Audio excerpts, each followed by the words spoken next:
नमस्कार।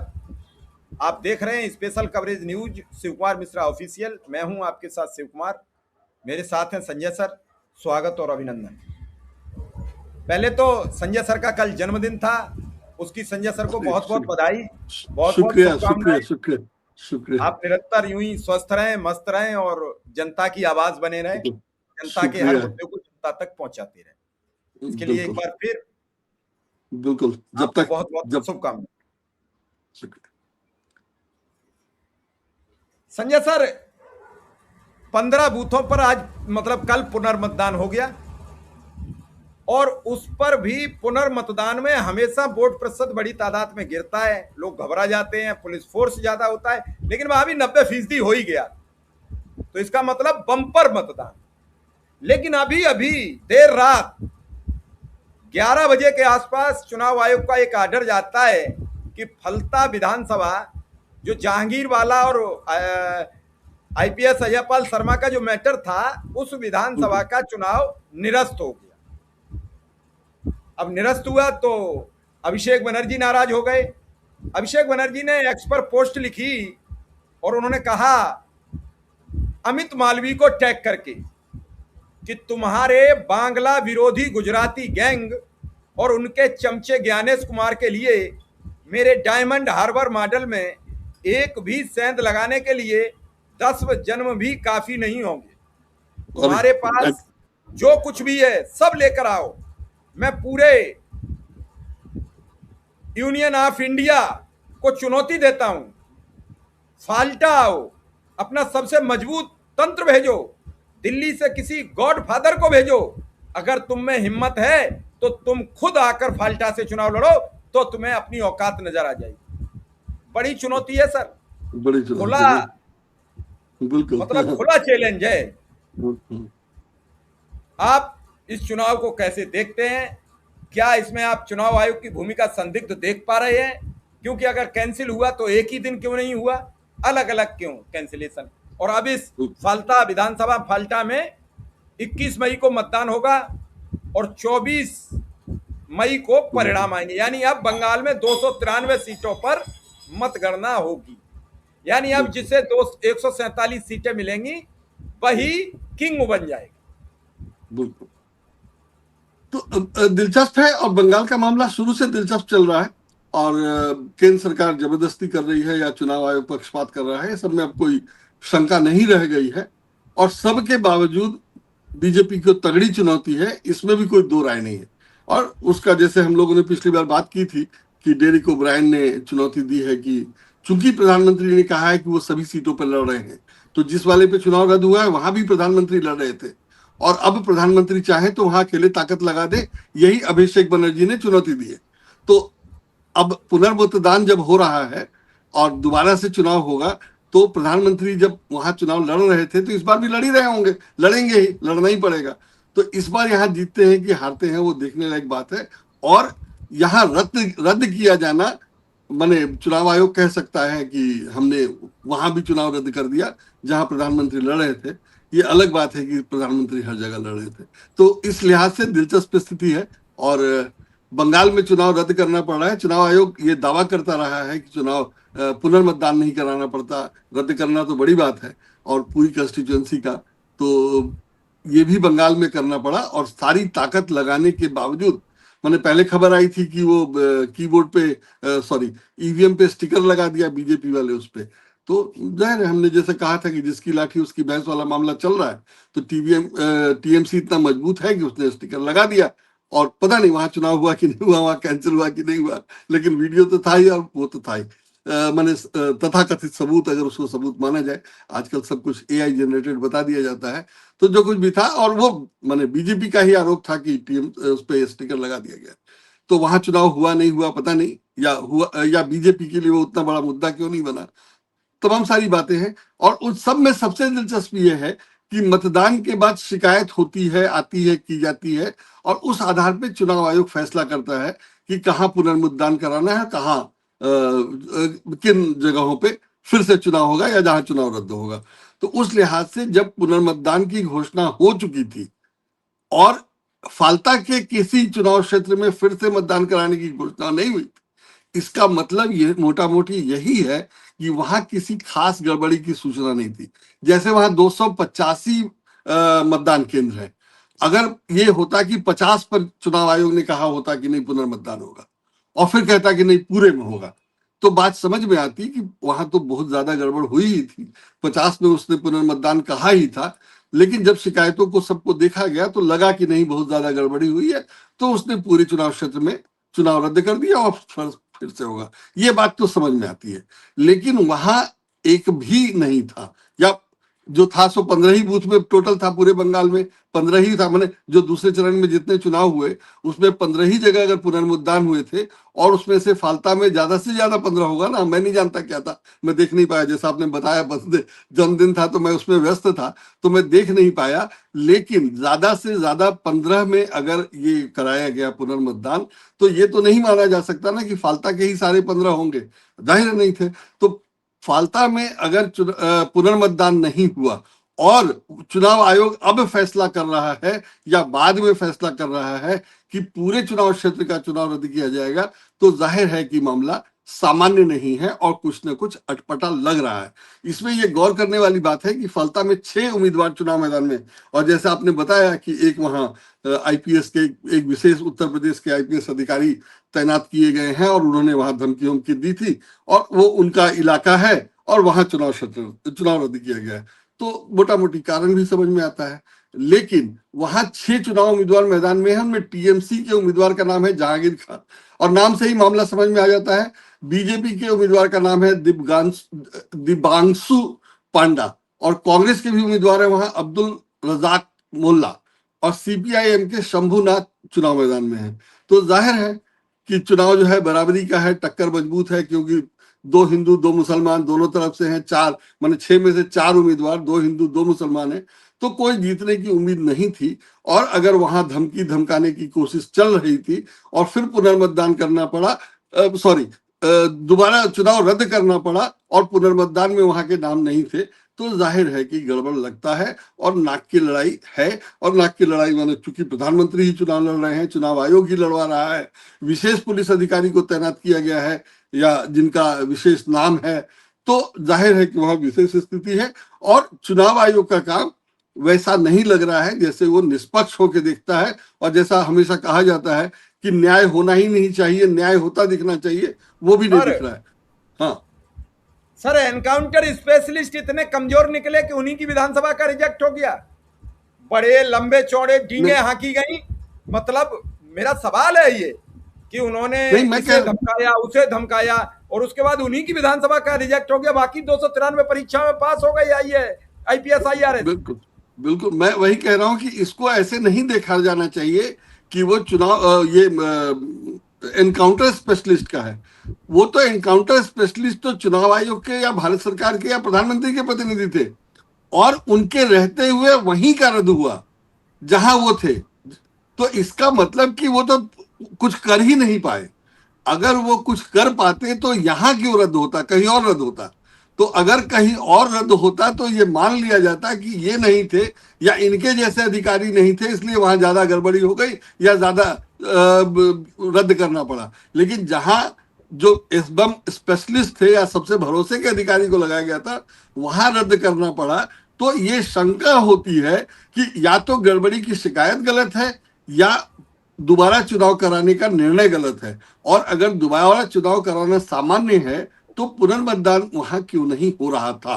तो जाहिर है कि कुछ ना कुछ, या तो शिकायत पर पहले सुनवाई नहीं की गई, या विश्वास नहीं किया गया, या बाद में शिकायत को जबरन गंभीरता दी गई। अगर सब कुछ सामान्य है तो ऐसा कैसे हो सकता है कि बाद में सिर्फ पूरे बंगाल में, मतलब दूसरे चरण में जितने चुनाव हुए उसमें सिर्फ एक चुनाव क्षेत्र का रद्द किया गया, खास करके तब जब बंगाल में सुरक्षा व्यवस्था पर्याप्त थी।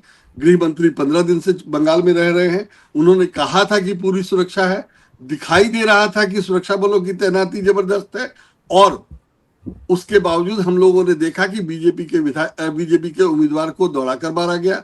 बीजेपी के ये कीपर ईवीएम में बीजेपी के कीपर स्टिकर लगा दिया गया।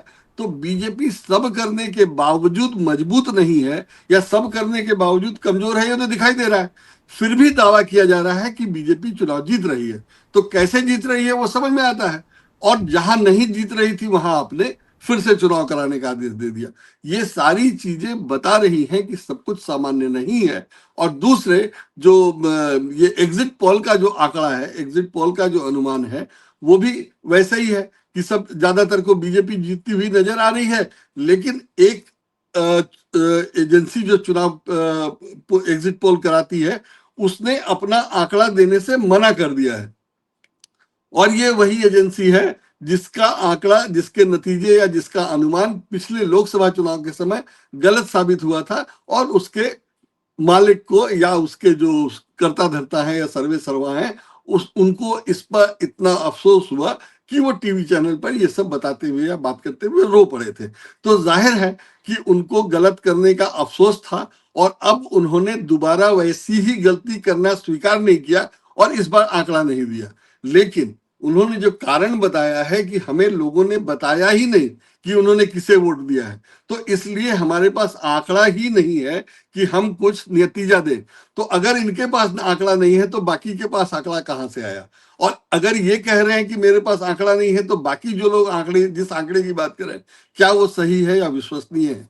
और अगर वो सब विश्वसनीय नहीं है क्योंकि इन्होंने आंकड़ा ही नहीं दिया है, या ये कहा है कि मेरे पास आंकड़ा नहीं है इसलिए हम नतीजा नहीं देंगे, तो क्या चुनाव आयोग बहुत हताशा में है जो उसको चुनाव, एक चुनाव क्षेत्र का चुनाव जहां एक बहुत नामी या एनकाउंटर स्पेशलिस्ट या खास विशेष अधिकारी को लगाया गया था, और जो वहां पहुंचते ही उन्होंने अपना काम शुरू कर दिया था अपने ढंग से, अपने अंदाज में, तो क्या वो उसका उल्टा फैसला हुआ या मिसफायर हुआ या क्या हुआ कि वहां चुनाव दोबारा कराना पड़ रहा है? सब सामान्य तो नहीं हो सकता है, सब सामान्य तो नहीं माना जाता है, तो कुछ ना कुछ गड़बड़ है। लेकिन ये मामला सिर्फ चुनाव आयोग का नहीं है। इन दिनों जो स्थितियां हैं उसमें कोर्ट, अदालतों का फैसला, सब कुछ अब दिखाई दे रहा है, और सरकार या बीजेपी के साथ पक्षपात में कोई शंका नहीं रह गई है, ऐसा कहा जा सकता है। उदाहरण के लिए पवन खेड़ा को जमानत वाला मामला है। पवन खेड़ा ने जो आरोप लगाया, ठीक है, मतदान के पहले लगाया था, चुनावी था, मुख्यमंत्री की पत्नी के खिलाफ था, वगैरह वगैरह, सब कुछ अपनी जगह है, वो सब सही है। मान लिया जाए कि उन्होंने आरोप लगाया और उनपे कार्रवाई होनी चाहिए, लेकिन कार्रवाई ऐसे तो हो ही नहीं सकती ना कि अगले ही दिन असम पुलिस के 100 जवान दिल्ली पहुंच जाएं, और अगर पहुंच गए तो वह अति था। उस अति का जवाब ये नहीं हो सकता था कि उनको अग्रिम जमानत ना मिले। उनको अग्रिम जमानत वहां से मिल गया, तेलंगाना से, तो सुप्रीम कोर्ट ने उसको कैंसिल कर दिया। सुप्रीम कोर्ट के कहने का ये मतलब था, मोटा मोटी जो अखबारों में खबर छपी, जाहिर है मैं फैसले नहीं देख रहा हूँ, मोटा मोटी इसका कहने का मतलब ये था कि सुप्रीम कोर्ट में उन्होंने गलत जानकारी दी, ये बताया कि वो आंध्र प्रदेश के रहने वाले हैं, और उनको जो अग्रिम जमानत मिली थी उसको रद्द कर दिया।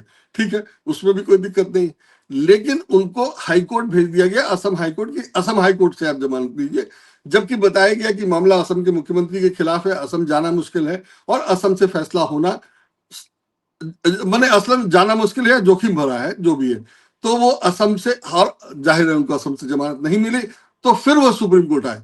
तो अगर सुप्रीम कोर्ट ने उनको वहां नहीं भेजा होता तो, और यही जमानत दे दी होती, तो उनका समय बच जाता, सुप्रीम कोर्ट का भी समय बचता, सुप्रीम कोर्ट को 2 बार मामले को नहीं देखना पड़ता। और अगर सुप्रीम कोर्ट ने हाई कोर्ट भेज ही दिया था तो फिर इतनी जल्दी क्यों थी, यहाँ क्यों सुनवाई करी इतनी जल्दी, और इतनी जल्दी थी या मामला ऐसा था, या सुनवाई करके फिर जमानत दे दी? तो ये पहले ही सुप्रीम कोर्ट को क्या समझ में नहीं आया था, या नहीं समझ में आया तो क्यों नहीं समझ में आया? ये बहुत सारी चीजें हैं जो सुप्रीम कोर्ट, हम लोग नहीं जानते, हम लोगों का विषय नहीं है कानून, हम लोग इसको नहीं जानते, हम लोग कोर्ट के फैसलों को ऑब्जर्व नहीं करते, लेकिन मोटा मोटी जो दिखाई दे रहा है कि अगर वो जमानत उनका इसलिए खारिज किया गया कि उन्होंने गलत जानकारी दी थी तेलंगाना में, और इसलिए उसको रद्द कर दिया गया, उनसे कहा गया कि आप हाईकोर्ट जाइए। ठीक है, जब रद्द कर दिया गया तो उनके खिलाफ, गलत जानकारी देने के खिलाफ कार्रवाई क्यों नहीं की गई, मुझे नहीं पता। लेकिन उनके खिलाफ कार्रवाई कैसे की जाती जब प्रधानमंत्री से लेकर तमाम मंत्रियों, सांसदों के मामले पर आरोप है कि उन्होंने गलत जानकारी दी हुई है, गलत शपथ पत्र दिया हुआ है, या शपथ पत्र में जो जानकारी दी हुई है उसकी जांच नहीं हो रही है, उस पर आरोप है, डिग्री से लेकर कमाई तक का मामला है, सब कुछ है। तो अगर उसकी जांच नहीं हो रही है तो पवन खेड़ा के खिलाफ कैसे जांच हो सकती थी, या जांच नहीं हुई तो हम क्या माने, क्या समझे। और जब जांच नहीं हुई, उनको हाईकोर्ट भेज दिया गया, हाईकोर्ट ने भी जमानत नहीं दी, तो फिर अगले ही दिन या 2 दिन बाद सुप्रीम कोर्ट में सुनवाई करने की क्या जरूरत थी। सुप्रीम कोर्ट कह देता कि नहीं मिली, नहीं मिली। आम आदमी तो जा ही नहीं सकता है, पवन खेड़ा ही जा सकते थे। तो पवन खेड़ा गए थे तो पहली बार उनको जमानत दे दी जाती, और नहीं दी गई तो दोबारा तुरंत देने की क्या जरूरत थी, मुझे समझ में नहीं आ रहा है। हो सकता है कानूनन वो सब सामान्य हो, लेकिन अजीब तो लगता ही है। और दूसरे कि मुख्यमंत्री ने अगर जबरदस्ती की या आरोप लगाने के खिलाफ गालियां दे रहे हैं, वो बाकायदा गालियां दे रहे हैं, और सुप्रीम कोर्ट में बताया गया कि क्या क्या गालियां उन्होंने दी। तो अगर मुख्यमंत्री गाली दे रहे हैं तो क्या सुप्रीम कोर्ट को ये स्वतः संज्ञान नहीं लेना चाहिए था कि संवैधानिक पद पर बैठा एक व्यक्ति अपनी पत्नी के बारे में या अपने खिलाफ आरोप लगाने पर इस तरह का व्यवहार कर रहा है, तो क्या उसको जिसने जिसने आरोप लगाए हैं उस आरोप की जांच करने की बजाय उसको जमानत भी ना दी जाए? या क्या आरोप ऐसा है कि वैसा आरोप दूसरा नहीं है? तो आरोप तो वैसा ही लगभग राहुल गांधी पे भी लगा हुआ है, कई साल पहले का लगा हुआ है। तो वहां आरोप लगाने वाले के खिलाफ क्या कार्रवाई की गई है, या राहुल गांधी ने क्या शिकायत की है? तो अगर विदेशी पासपोर्ट रखना अपराध है और उसका आरोप लगाना गलत है, माने बताया दिखाया यही जा रहा है कि उनका ये आरोप गलत था। अगर आरोप गलत है और राहुल गांधी के आरोप में सही है, मुझे नहीं पता, या राहुल गांधी का जब फैसला इतनी जल्दी नहीं हो रहा है, तो पवन खेड़ा या मुख्यमंत्री की पत्नी के मामले में इतनी जल्दीबाजी क्यों थी? तो वहां जल्दीबाजी है, राहुल गांधी के मामले में जल्दीबाजी नहीं है। जल्दीबाजी हेमंत विश्व शर्मा या मुख्यमंत्री को है, पवन खेड़ा को जमानत देने में जल्दबाजी क्यों नहीं है? और अगर नहीं है तो फिर दोबारा क्यों दी गई? जाहिर है कि मुख्यमंत्री के व्यवहार के कारण सुप्रीम कोर्ट को भी लगा होगा कि जमानत देने की जरूरत है। लेकिन क्या सुप्रीम कोर्ट को यह सब पहले से नहीं पता था? हो सकता है नहीं पता हो, और हो सकता है कि सुप्रीम कोर्ट वही मामले जानता हो जो वहां अदालत में आते हो, और हम लोग जैसे अखबारों की बात करते हैं उससे उनको नहीं पता चलता हो। लेकिन अगर ऐसा है तो बंगाल में जब वो था आरजी कार वाला मामला था, तो सुप्रीम कोर्ट ने स्वतः संज्ञान लिया था और आरजी कार मामले की में कुछ अब जांच वाच का आदेश दिया था। और अभी मौजूदा स्थिति ये है कि आरजी कर वाले कांड में जो महिला डॉक्टर जिसकी मृत्यु हुई थी या जिसकी हत्या कर दी गई थी, उसकी पत्नी भाजपा की उम्मीदवार है।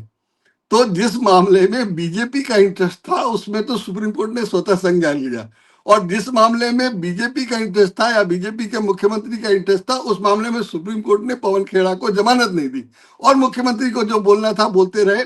और मुख्यमंत्री ने मनमानी की, असम से या गुवाहाटी से 100 पुलिस वालों को दिल्ली भेज दिया अगले ही दिन, जो जाहिर है हवाई जहाज से आए होंगे, सरकारी खर्चे पे आए थे, वगैरह वगैरह। तो जब सरकार जो चाहती है या बीजेपी जो चाहती है वो हो रहा होता है, सुप्रीम कोर्ट स्वतः संज्ञान लेता है तो वो भी बीजेपी वाले मामले में लेता है, जमानत नहीं देता है तो वो भी बीजेपी वाले मामले में नहीं देता है। तो ये तो सब दिखाई दे रहा है, सब साल्टी पटल पे है। मैं अपनी तरफ से तो कुछ कह नहीं रहा हूं, खाली मैं पुरानी घटनाएं याद कर रहा हूं। तो मुझे दिखाई दे रहा है कि सुप्रीम कोर्ट का फैसला उस मामले में कुछ और होता है जो जहां बीजेपी को फायदा होता है, उस मामले में कुछ और होता है जहां बीजेपी को नुकसान, जहां दूसरे को नुकसान होना होता है। तो ये सब क्या चल रहा है? और देश में अगर सुप्रीम कोर्ट भी, चुनाव आयोग का तो दिखाई दे रहा है, और चुनाव आयोग का एसआईआर पर सुप्रीम कोर्ट के फैसले सब दिखाई दे रहे हैं, और अब स्वतः संज्ञान लेने की बात है, तो ये भी मामला है कि कैसे भाई एक ही चुनाव क्षेत्र में क्यों दोबारा चुनाव होगा? और वो चुनाव आयोग चुनाव करवा रहा है दोबारा कि चुनाव में गड़बड़ी हुई है, जो खुद ही कहता रहा था कि हम गड़बड़ी होने नहीं देंगे, जिसके लिए क्या व्यवस्था नहीं की गई। अगर इतनी सारी व्यवस्था के बावजूद आपको दोबारा चुनाव कराना पड़ रहा है, तो इतनी सारी व्यवस्था का फायदा क्या हुआ या किस लिए किया गया था? तो बहुत सारे सवाल हैं या बहुत सारी चीजें हैं जिससे दिखाई दे रहा है कि ना तो चुनाव आयोग ना तो सुप्रीम कोर्ट स्वतंत्र और निष्पक्ष है, या बीजेपी के सपोर्ट में नहीं है, ऐसा नहीं दिखाई देता। कई चीजों से, कई कारणों से, कई आदेशों से लगता है कि कहीं ना कहीं कुछ ना कुछ तो गड़बड़ है। और चुनाव, और दोनों दल या चुनाव बीजेपी उसके मुकाबले जो दूसरे दल हैं उनको बराबर महत्व मिल रहा है या बराबर की तरह देखा जा रहा है। तो बीजेपी को सरकार की तरफ से, चुनाव आयोग की तरफ से, सुप्रीम कोर्ट की तरफ से अगर ज्यादा महत्व दिया जा रहा है, जाहिर है वो भी गलत है, वो भी नहीं होना चाहिए। वो हो रहा है कि नहीं हो रहा मैं नहीं जानता, लेकिन होता हुआ दिखाई दे रहा है। और अगर सरकार इस ढंग से चुनाव लड़ रही है कि प्रधानमंत्री कह रहे हैं कि हर जगह से मैं उम्मीदवार हूं, गृह मंत्री कह रहे हैं कि मैं वहीं से वहीं रहूंगा, 15 दिन से वहीं है या वहीं होने का दावा किया था उन्होंने, तब दोबारा चुनाव कराने की स्थिति क्यों आई? और जब दोबारा चुनाव कराने की स्थिति आ गई तो क्या ये माना जाए कि सुरक्षा बलों को लगाना बेकार था? और सुरक्षा बलों को लगाना बेकार सिर्फ इसलिए नहीं था कि दोबारा चुनाव हो रहे हैं, इसलिए भी था कि बीजेपी के उम्मीदवारों को दौड़ाकर मारा गया। अगर ये सब है तो इसका मोटा मोटी मतलब यही है कि तृणमूल इतनी मजबूत है वहां कि बीजेपी उसको सुरक्षा बलों के साथ या केंद्र सरकार की ताकत के बावजूद उसको टक्कर नहीं दे पा रही है।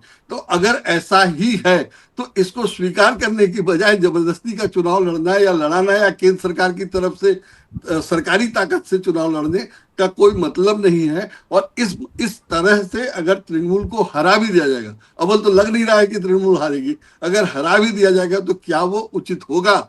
और जैसा कि हम लोग देख रहे हैं, एक बार बीजेपी सत्ता में आ जाती है तो एक देश एक चुनाव की बात करने लगती है, लेकिन एक देश एक कानून, एक देश एक नियम, एक देश सभी विपक्षी दल एक, ऐसा कुछ नहीं हो रहा है। एक देश एक बीजेपी हो गया है पूरा, और बाकी सब लोग अलग हो गए हैं, बाकी विपक्षी दल अलग हो गए। तो बहुत विचित्र स्थिति दिखाई दे रही है और मुझे लगता है कि ये किसी भी तरह से ठीक नहीं है। आगे देखा जाए क्या होता है। शिव कुमार जी। चलिए सर, आपने जो जानकारी दी उसे दर्शक समझें और देखें। फिर कल किसी खबर के साथ हाजिर रहेंगे। फिलहाल इजाजत दीजिए। आपका बहुत बहुत आभार, बहुत बहुत धन्यवाद।